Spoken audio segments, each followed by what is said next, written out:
সাবধান, একটু সময় বড় আফসোস করবা। আল্লাহ নবী 1500 বছর আগে জানিয়ে দেন হাদিসের মধ্যে, ওয়াশাবাবাকা ক্বাবলা হারমিক, তোমার যৌবনকে মূল্যায়ন করো বার্ধক্য আসার পূর্বে। ও যুবক, যদি তোমার ঘরে তোমার বৃদ্ধ বাবা থাকে তাকে একটু জিজ্ঞেস করে দেখো, যদি তোমার বৃদ্ধ মা থাকে তাকে একটু জিজ্ঞেস করে দেখ, একটা সময় কত যৌবনের সময় কত কিছুই না করছে, আজকে যখন যৌবন শেষ হয়ে গেছে আজকে মনে হয় বড় অসহায়। আজকে তোমার যৌবন আছে বান্দা, একটা সময় তোমার যৌবনের এই চাহিদা থাকবে না, তোমার যৌবনের শক্তি থাকবে না।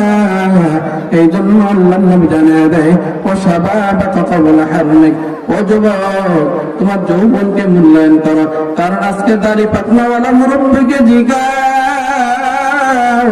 তারাও কিন্তু নামাজ পড়তে চায়, তারাও কিন্তু তোমার মতো করে একটু ইবাদত করতে চায়, কিন্তু চাইলেও তারা আজকে আগের মতো করে উজুটা রাখতে পারে না, মন মতো ইবাদত করতে পারে না। কারণ বান্দা, আল্লাহ তাআলা ওই বান্দাকে বার্ধক্য পর্যায়ে নিয়ে আসছে। এই জন্য আল্লাহ নবী জানিয়ে দেয়, ওয়াশাবাবাকা ক্বাবলা হারমিক, তোমার যৌবনকে মূল্যায়ন করো বার্ধক্য আসার পূর্বে। 2 নম্বরে আল্লাহ নবী জানিয়ে দেয়, ওয়াসিহহাতাকা ক্বাবলা সুকুমিক, তোমার সুস্থতাকে মূল্যায়ন করো অসুস্থতা আসার পূর্বে। আজকে দেখো অসুস্থ বিছানায় পড়ে আছে, তাকে জিজ্ঞেস করবে যুবক তার মানে কত ব্যথা। তার ঘর থেকে যখন বান্দা মসজিদে আসে, শুক্রবার নামাজ পড়তে আসে, ওই বান্দা যখন মসজিদে আসতে পারে না, ওই বান্দার মনে কত কষ্ট লাগে। আরে আজকে আমার তো মন চায় মসজিদে গিয়ে নামাজ পড়ি, আজকে আমার তো মন চাই ঈদের নামাজটা গিয়ে মসজিদে পড়ি, কিন্তু অসুস্থতার কারণে আমি পড়তে পারি না। ওই হসপিটালের দিকে একটু তাকাও, কত বান্দা হসপিটালে মেডিকেলে শুয়ে কাঁদতেছে, মন চাই একটু নামাজ পড়ো, মন চাই একটু ইবাদত করবে, কিন্তু বার্ধক্যের কারণে ইবাদত করতে পারে না রে বান্দা। এই জন্য আল্লাহ নবী জানিয়ে দেয়, ওয়াসিহহাতাকা ক্বাবলা সুকুমিক, তোমার সুস্থতাকে মূল্যায়ন করো অসুস্থতা আসার পূর্বে।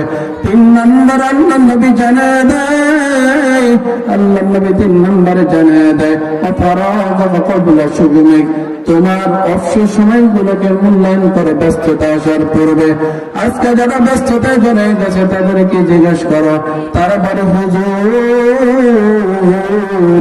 আজকে ব্যস্ততার জন্য মসজিদে গিয়ে নামাজ পড়তে পারি না, ফ্যামিলিকে পর্যন্ত সময় দিতে পারি না। এখানে অনেক যুবক এমন আছে, তাদের বাবা বছরকে বছর ওই বিদেশের মাটিতে গিয়ে পড়ে থাকে, তাদের তো মন চায় ফ্যামিলির সাথে একটু সময় কাটায়, তাদের একটু মন চায় এলাকার বন্ধু বান্ধবের সাথে একটু সময় কাটায়, কিন্তু বাংলার সময় আর ফিরে আসবে না। এই জন্য আল্লাহ নবী জানিয়ে দেয়, তোমার যখন অবসর সময়গুলো থাকবে, তোমার অবসর সময়গুলোকে মূল্যায়ন করে ব্যস্ততা আসার পূর্বে। আল্লাহ নবী জানিয়ে দেয় 4 নম্বর, আল্লাহ নবী বলেন, তোমার অর্থনীতিকে মূল্যায়ন করো। তোমার যখন অর্থনৈতিক থাকবে না, অর্থাৎ যখন তোমার গায়ে শক্তি আছে, তোমার সামর্থ্য আছে, তুমি এই যৌবনটাকে, এই সময়টাকে মূল্যায়ন করো, আল্লাহর রাস্তায় বেশি দান করো। এমন একটা সময় চলে আসবে তুমি চাইবা আল্লাহর রাস্তায় দান করার জন্য, কিন্তু তখন তুমি তোমার সন্তানের উপরে পতিত হয়ে যাবা।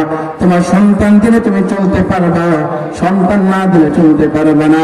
এই জন্য আল্লাহ নবী জানিয়ে দেয়, তোমার সচ্ছলতাকে মূল্যায়ন করো অসচ্ছলতা আসার পূর্বে। আর চাইলে আল্লাহর রাস্তায় দান করা যায়। এক সময় সন্তান যখন বড় হয়ে যাবে, সন্তান থেকে চাইতে হবে, বাবা আমাকে 500 টাকা দাও, 1000 টাকা দাও, তারপরে আপনি দান করবেন। এই জন্য আজকে শরীরে শক্তি আছে, এই শক্তি দিয়ে কামাই করে আল্লাহর রাস্তায় দান করার জন্য আল্লাহ নবী আরো 50 বছর আগে জানিয়ে দেয়। 5 নম্বর আল্লাহ নবী জানিয়ে দেয়, ওয়া হায়াতাকা ক্বাবলা মাউতিক, তোমার হায়াতকে মূল্যায়ন কর বান্দা, তোমার মৃত্যু আসার পূর্বে। মৃত্যু নিশ্চিত বান্দা, মৃত্যু থেকে কেউ পলায়ন করতে পারে না আর পারবেও না। ওরে বান্দা একটু তাকায় দেয়, ওই করোনার মধ্যে কত ডাক্তার পর্যন্ত এই পৃথিবীর মায়া ছেড়ে চলে গেছে। অর্থাৎ কত ডাক্তার, ইঞ্জিনিয়ার, কত ডাক্তার, এত ডাক্তারি পড়ার পরও নিজেকে আর এই দুনিয়াতে রাখতে পারে না। ও বান্দা, মনটাকে একটু বুঝাও। এই দুনিয়াতে আমরা কেউ থাকতে পারবো না, এই দুনিয়াতে থাকার জায়গা না। এই জন্য মৃত্যু আসার পূর্বে তোমার হায়াতকে মূল্যায়ন করো।